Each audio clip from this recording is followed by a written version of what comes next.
আপনারা এখানে দেখতে পাচ্ছেন গরুর গলার কাছে 4টি অংশ থাকে। এটা হলো কণ্ঠনালী, তারপরে হচ্ছে খাদ্যনালী, আর 2টি আর্টারি থাকে। কোনো মুসলিম যখন গরু জবাই করে তখন বিসমিল্লাহি আল্লাহু আকবার বলে শুরু করতে হয় এবং এটা আবশ্যিক। এবং গরু জবাইয়ের ছুরিটাও ধারালো হওয়া জরুরি। প্রথমে যখন গরুর গলার চামড়া কাটে তখন গরু ব্যথা পায়, এবং তারপর যখন এই 4টি অংশ কেটে যায় তারপর থেকে সে আর ব্যথা পায় না। 4টি অংশ কি কি? একটা হলো কণ্ঠনালী, 2 নম্বর হচ্ছে খাদ্যনালী, আর 2টো আর্টারি। 4টি অংশ কেটে যাওয়ার পর ব্যথা করে না, কারণ ওই 4টি অংশ কেটে দেওয়ার পর প্রাণীটি তার জ্ঞান হারিয়ে ফেলে। কারণ এই ভেনগুলি কেটে দেওয়ার পর অনেক পরিমাণ রক্ত বের হয়, এবং রক্ত বের হওয়ার জন্য তার রক্তচাপের অনেক পরিবর্তন হয়, কিন্তু সেন্ট্রাল কর্ড অক্ষত অবস্থায় থাকে, তাই তার নার্ভাস সিস্টেম অ্যাক্টিভ থাকে।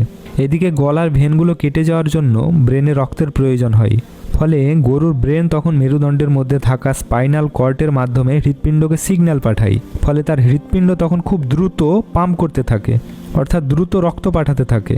কিন্তু রক্ত তখন আর ব্রেনে পৌঁছায় না, বাইরে বেরিয়ে যায়। কারণ ওই ভেনগুলোই কাটা হয়ে গেছে। ফলে হয় কি, তখন দেহের সমস্ত রক্ত 7 থেকে 10 মিনিটের মধ্যে বাইরে বেরিয়ে যায়। তাই যখনই গরু জবাই করা হয়, গরু জবাইয়ের পর 7 থেকে 10 মিনিট গরুটিকে তার নিজের অবস্থায় ছেড়ে দেওয়া উচিত। অনেকে গরু জবাইয়ের পর তার মেরুদণ্ডের স্পাইনাল কর্টেক্সকে কেটে দেয়। তাতে হয় কি, তার হার্ট পাম্প করা বন্ধ করে দেয়, অর্থাৎ হার্ট অ্যাটাক হয়। আর হার্ট পাম্প করা বন্ধ করে দিলে শরীরের সমস্ত রক্ত বাইরে বেরিয়ে আসতে পারে না। ফলে সেই মাংস যদি ভালোভাবে রান্না না করা হয় তাহলে কিন্তু শরীরের অনেক রোগ সৃষ্টি হতে পারে।